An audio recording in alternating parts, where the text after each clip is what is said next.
കണ്ണൂരിലേക്കൊന്ന് പോയാൽ കണ്ണൂരിൽ പയ്യന്നൂരിൽ കണ്ടങ്കാളിയിൽ ഇന്നലൊരു സംഭവം ഉണ്ടായി. പൂട്ടിയിട്ട വീട് തകർത്തൊരു കവർച്ച. 9 ലക്ഷം രൂപയുടെ സ്വർണ്ണാഭരണങ്ങളാണ് മോഷണം പോയത്. 9 ലക്ഷം.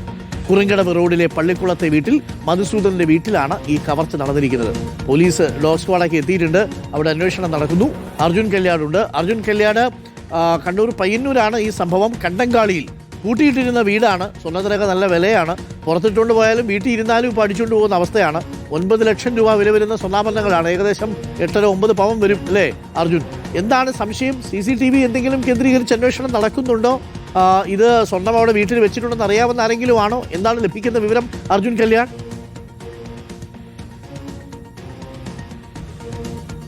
ഡോക്ടർ അരുൺകുമാർ, ഈ വീട്ടിന്റെ ഉടമയായ മധുസൂദനന്റെ ഭാര്യയ്ക്ക് അസുഖമായതിനാൽ കഴിഞ്ഞ 2 മാസത്തിലധികമായി ഇവർ ഈ വീട്ടിലുണ്ടായിരുന്നില്ല. മംഗളൂരുവിലെ ആശുപത്രിയിൽ ഇവർ കഴിയുകയാണ്.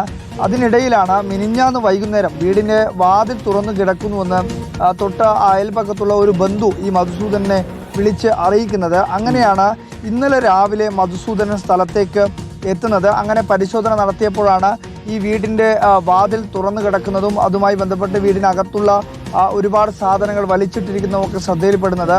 അങ്ങനെയാണ് വീടിന്റെ അലമാര തുറന്ന് പരിശോധിക്കുന്നത്. അവിടെ ഉണ്ടായിരുന്ന 8 പവനോളം സ്വർണ്ണാഭരണങ്ങളാണ്, അതായത് 9 ലക്ഷം രൂപയോളം വില വരുന്ന സ്വർണ്ണാഭരണങ്ങളാണ് നഷ്ടപ്പെട്ടിട്ടുള്ളത് എന്ന പരിശോധനയിലാണ് കണ്ടെത്തുന്നത്. വീടിന്റെ അലമാരയിൽ ഒരു കവറിലാക്കി സൂക്ഷിച്ച നിലയിലായിരുന്നു ഈ സ്വർണ്ണാഭരണങ്ങൾ ഉണ്ടായത്. അത് അസുഖമായതിൻ്റെ ഭാഗമായി വളരെ പെട്ടെന്ന് ആശുപത്രിയിലേക്ക് പോകും. പിന്നീട് അവിടെ അഡ്മിറ്റ് ചെയ്യപ്പെടേണ്ട ഒരു സാഹചര്യം ഉണ്ടായതുകൊണ്ടാണ് വീട്ടിലേക്ക് തിരിച്ചു വരാൻ കഴിയാത്തത് എന്നുള്ളതാണ് പറയുന്നത്.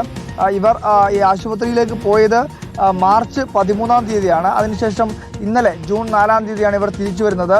ഈ ദിവസത്തിനിടയിൽ എപ്പോഴാണ് ഈ മോഷണം നടന്നത് എന്നത് ഈ ഘട്ടത്തിൽ കണ്ടെത്തിയിട്ടില്ല. പക്ഷേ ഇതേപോലെ തന്നെ മറ്റൊരു വീട്ടിലും സമാനമായ രീതിയിൽ തന്നെയുള്ള ഒരു മോഷണം നടന്നിട്ടുണ്ട്. അത് കണ്ടങ്കാളിയിൽ തന്നെയുള്ള കാർപ്പൻ്റർ ജോലി ചെയ്യായിരുന്ന M വേണുവിൻ്റെ വീട്ടിലാണ്.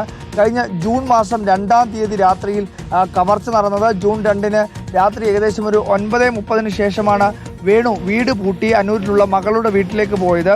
രാവിലെ തിരിച്ചെത്തിയപ്പോഴാണ് വീടിൻ്റെ വാതിൽ കുത്തി തുറന്ന നിലയിൽ കണ്ടത്. ഷെൽഫിൽ സൂക്ഷിച്ചിരുന്ന സ്വർണ്ണക്കമ്മൽ നഷ്ടപ്പെട്ടതായി പോലീസ് നൽകിയിട്ടുള്ള പരാതിയിൽ ഈ വേണു വ്യക്തമാക്കിയിട്ടുണ്ട്. അതായത് ഒരുപക്ഷെ ഈ 2 വീടുകളിലും ഒരേ ദിവസമായിരിക്കണം കവർച്ച നടന്നത്. ഇവർ വീട്ടിലില്ല എന്നുള്ള കാര്യം മനസ്സിലാക്കിയാണ് ഇത്തരം മോഷ്ടാക്കൾ കവർച്ച നടത്തിയത് എന്നുള്ള കാര്യം കൂടി മനസ്സിലാക്കാൻ കഴിയുന്നുണ്ട്. എന്തായാലും സംഭവത്തിൽ പോലീസ് അന്വേഷണം നടത്തുകയാണ്.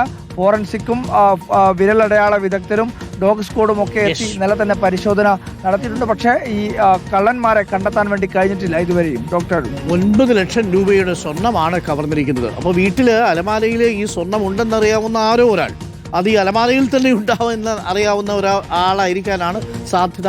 അതേപോലെ ഭാര്യയ്ക്ക് ചികിത്സയാണ് എന്നുള്ളത് അറിയാവുന്ന മറ്റൊരാളായിരിക്കാനാണ് സാധ്യത. പ്രത്യേകം ശ്രദ്ധിക്കുക. സ്വർണ്ണമൊക്കെ ഉണ്ടെങ്കിൽ അത് ലോക്കറിൽ ഭദ്രമായി വയ്ക്കുന്നതായിരിക്കും നല്ലത്. വീടൊക്കെ പൂട്ടിയിട്ടിട്ട് പോവുകയാണെങ്കിൽ അതിന് അനുസരിച്ച് പോവുക. ഉത്തരവാദിത്തോടുകൂടി അടുത്തുള്ള വീട്ടുകാരനെ ഏൽപ്പിക്കുക. അടുത്തുള്ള വീട്ടുകാരനെ താക്കോലൊക്കെ ഏൽപ്പിച്ചിട്ട് പോവുക. അടുത്തുള്ള വീട്ടുകാരനും താക്കോൽ ഏൽപ്പിക്കാൻ പറ്റിയ കക്ഷി ആയിരിക്കുകയും വേണം. താക്കോൽ ഏൽപ്പിക്കാൻ പറ്റുന്ന സൗഹൃദം അടുത്ത വീട്ടുകാരനുണ്ടാവുകയും വേണം കേട്ടോ. അപ്പോൾ പ്രിയപ്പെട്ട പ്രേക്ഷകരെ, സമയം 8:28. ഇന്നലെ നമ്മുടെ ഈ സഭയിൽ ധവളപത്രത്തിൻ്റെ നയപ്രഖ്യാപനത്തിൻ്റെ നന്ദിപ്രമേയ ചർച്ചയൊക്കെ നടക്കുന്ന സമയത്ത് നമ്മുടെ കോന്നി MLA പറഞ്ഞൊരു വാചകമുണ്ട്. നിങ്ങൾ വീട്ടുമുറ്റത്ത് അയൽപക്കക്കാരനെ കടിക്കാൻ വേണ്ടിയിട്ട് അണലയെ വളർത്തരുത് എന്ന് പറഞ്ഞിട്ടുണ്ട്.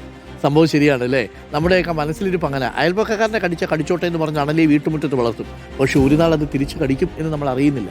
ഞാൻ ഈ മോഷണത്തിൻ്റെ കാര്യം പറഞ്ഞത് അങ്ങനെയല്ല. പക്ഷേ എങ്കിൽ പോലും അയൽപക്കക്കാരൻ്റെയൊക്കെ ഒരു നോട്ടം ഉണ്ടാവണം എന്നൊക്കെ പറഞ്ഞ് നമുക്ക് പോകാൻ പറ്റുന്ന ഒരു സൗഹൃദം ബാക്കി വെച്ചേക്കണം.